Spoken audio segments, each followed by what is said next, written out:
Buenas noches. Eu vou falar em inglês. It's very sad when we do a colonoscopy and we make this diagnosis, an advanced colon cancer, especially in young patients.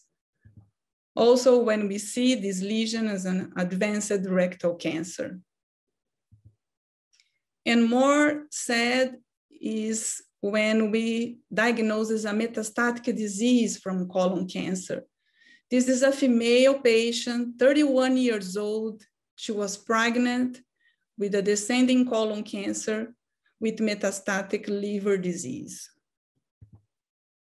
So the colorectal cancer represents the most frequent malignant neoplasm of the GI tract.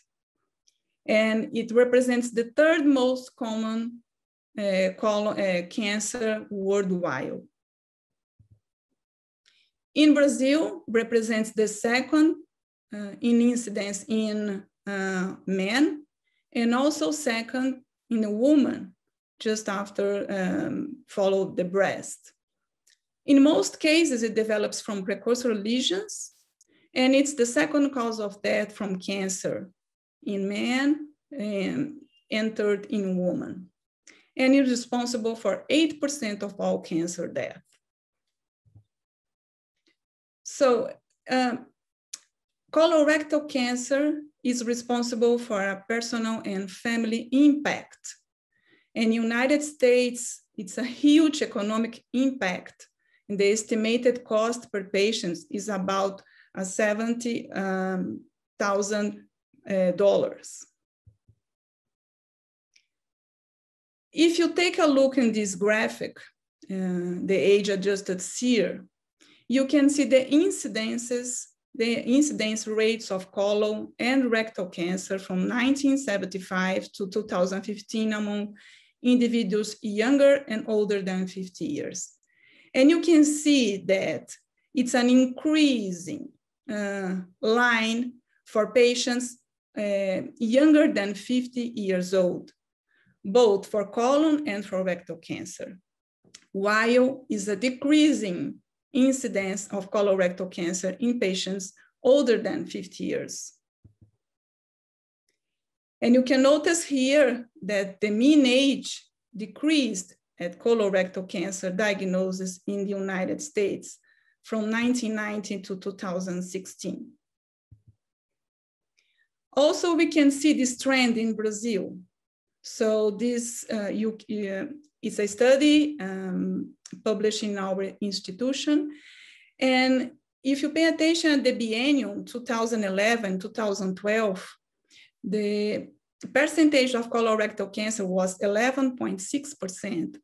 In 2015 and 2016, this biennium, the percentage of colorectal cancer was 15.7%.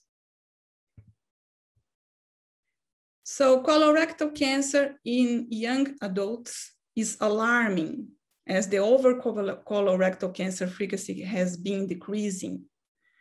And there is a projection that in 2030, we will face it with 11% of young colon cancer, and 22% in rectal cancer. A worldwide systematic review, including 40 studies from 12 countries across 5 continents, demonstrated that the annual percent change increases 1.33. And also, they checked 90 studies and they observed an increased risk of rectal cancer, plus 4.03. So it's interesting to know when I was preparing this lecture that the rising trends in young adult colorectal cancer are confirmed by mortality data in the United States, Canada, Australia, United Kingdom, but not in other countries like Germany, Italy, Japan, and Korea. A smaller increase in overweight and obesity and declining alcohol intake in some European countries may, at least in part, explain the observed trends. Why is colorectal cancer increasing in younger age? There are possible explanations. Obesity, like I said, cigarette smoking, heavy alcohol consumption, physical inactivity, high intake of red and processed meat, low fiber intake, and delay in diagnosis of symptomatic patients. Another systematic review is studying the risk factor associated with the young onset colorectal adenomas and cancer. They demonstrated that the significant predictors were lifestyle indicators like smoking and alcohol consumption, clinical factors like obesity, elevated BMI, elevated blood glucose, elevated blood pressure, elevated triglycerides, and also chronic conditions like diabetes, type 2 diabetes and metabolic syndrome. There are some examples of life course exposures with these potential effects on colorectal cancer tumorigenesis. So it's interesting to think that early in life, you can be exposed to these effects. So in vitro fertilization, other reproductive technologies, also cesarean delivery, term of birth and birth weight. During infancy, the breastfeeding, the antibiotic exposure, growth and development, the lifestyle, like I just mentioned, and chronic health conditions. So colorectal cancer risk factors, well known, they play an important role among young individuals, like IBD, they increase by 2 to 3-fold the colorectal cancer risk compared with the general population. Hereditary cancer predisposing syndromes or familial colorectal cancer, low adherence to specific screening programs in individuals with non-cancer syndromes or familial colorectal cancer, and prior abdominal irradiation, as an example, hydrotherapy for pediatric malignancies. So 30% of patients are affected by tumors harboring mutations causing hereditary cancer predisposing syndromes when you talk about early onset colorectal cancer. In the video, you can observe a patient with FAP, familial adenomatosis polyposis. 20% have familial colorectal cancer, but the remaining 50% of EO colorectal cancer patients have neither hereditary syndromes nor familial colorectal cancer. So it's a real challenge for research to understand why these patients develop colorectal cancer.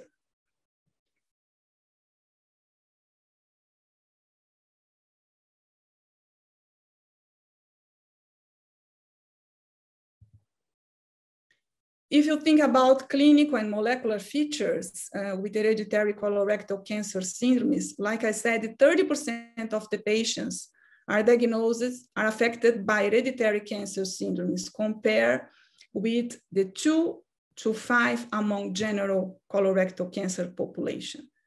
The most frequent is FAP, but Lynch syndrome has Porter-Jaeger syndromes, Coldren's disease, and you have to understand and study all the implications of the gene mutations for these syndromes.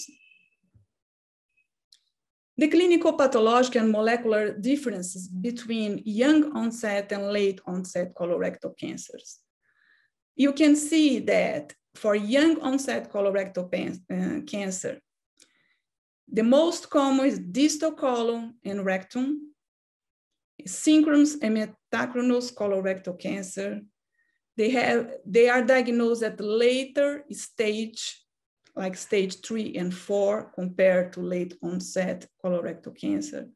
There are more frequent mucinous and signet ring and poorly differentiated features, typically MSI, due to MLH1 gene promoter is the late onset colorectal cancer. The SIMP-low is more frequent in young onset. So there are some differences between clinical pathological and molecular alterations between these two groups. So, especially in young individuals, the diagnosis is carried out when symptoms appear. However, usually it's done on average 6 months later than symptom onset, due to low level of suspiciousness, sense of invincibility in young adults, and lack of medical insurance. So painless bleeding could anticipate other colorectal symptoms by 2-3 years. And pay attention, 61 of patients younger than 50 years and up to 76% of patients younger than 30 years are diagnosed with stage 3 or 4, different from older, that's 46 to 50% diagnosed in stage 3 or 4.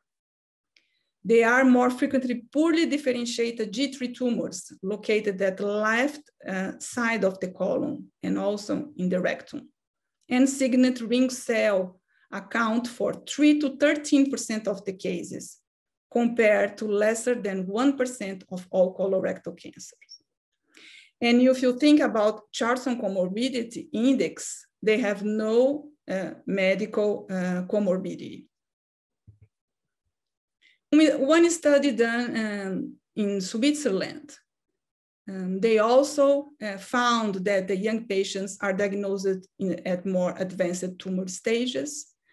And most important, more than every second patient younger than 40 years old had distant metastasis at diagnosis, with significant higher rate ring of signet cell differentiation compared to patients older than 50 years. And also a systematic review demonstrated this trend that the tumors in young patients are more likely to have an advanced disease. Although overall and cancer-specific survival is not significantly different between these groups, younger patients have improved survival when controlling for cancer stage. How about screening? The American Cancer Society advocates screening to start at age 40 years old. And Ladbaum and other authors published at Gastroenterology in 2019 that is likely to be cost effective. But we have to think that they include this sentence: a great benefit at lower cost could be achieved by increasing participation rates for unscreened older and higher risk patients. This is a case that we can remove by colonoscopy, during screening, after immunochemical fit positive test. We found this low-grade adenoma and this in situ adenocarcinoma. So we are pleased to treat this patient with an early disease. So the recommendations across professional North American organizations, most of them continue to initiate a screening with 50 years. Just the American Cancer Society advocate 45 years to initiate this screening. The US Preventive Services Task Force is currently reviewing its guidance and may endorse screening at age 45 years old. And the US Multi-Society Task Force and the National Comprehensive Cancer Network still recommend an initiation age of 50 years. Also, you have to think about patients with family history. So patients with familial adenomatous polyposis, the age to initiate screening is the 10 to 12 years. Also, a patient that has a relative with colorectal cancer, The age to initiate screening is 40 years or 10 years younger than age of the diagnosis, the first degree relative.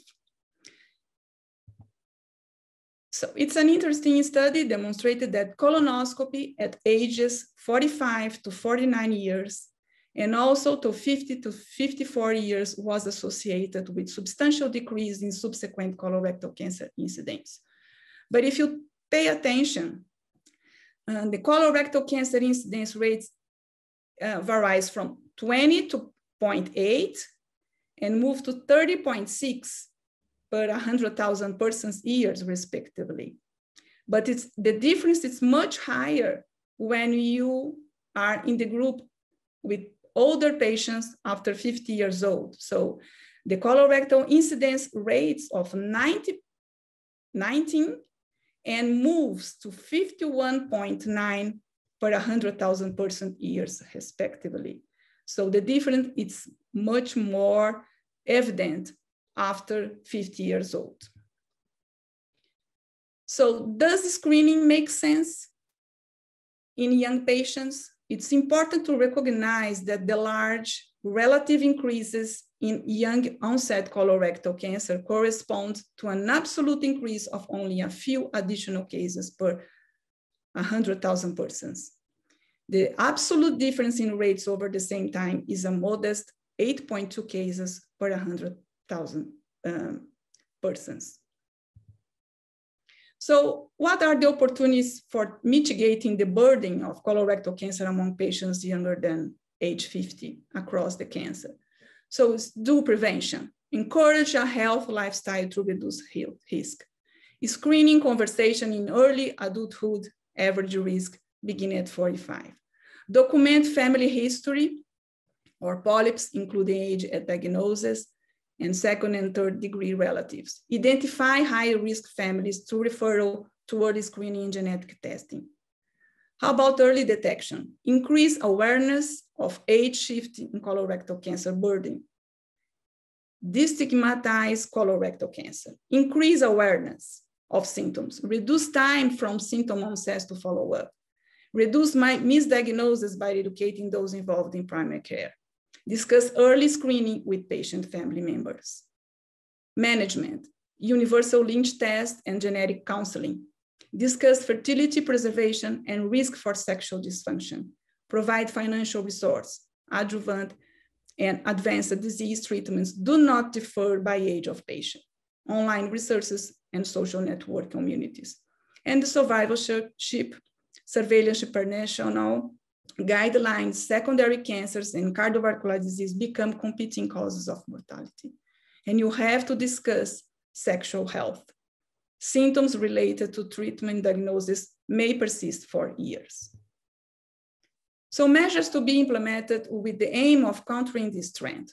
Education of physicians, other healthcare workers, and the general public regarding the disease. Re-evaluation of screening guidelines for early onset colorectal cancer, and the etiological research to identify genetic and epidemiological risk factors. And also better coordination of clinical care and improved communication with patients with early onset colorectal cancer. So what are the recommendations and practical applications? Potential endorsement of screening at 45 years of age by US Preventive Service Task Force, but this has to be studied in other countries and in other experience with screening. More data regarding clinical and molecular risk factors. And third, fertility, pregnancy, sexual health, financial toxicity, and long-term survivorship challenges are some of the unique issues in the management of early onset colorectal cancer. So what are the conclusions? First, young onset tumors differ from older onset colorectal cancers in their clinical characteristics, pathologic features, molecular profiles, and response to treatment. Additional studies are needed to elucidate the etiology of the rising incidence of young colorectal cancer in order to determine how best to implement screening based on risk and target treatments to the molecular mechanisms. Muchas gracias pela invitação. É honor muito grande estar aqui com vocês. Espero que tenham gostado de minha charla. Muchas gracias.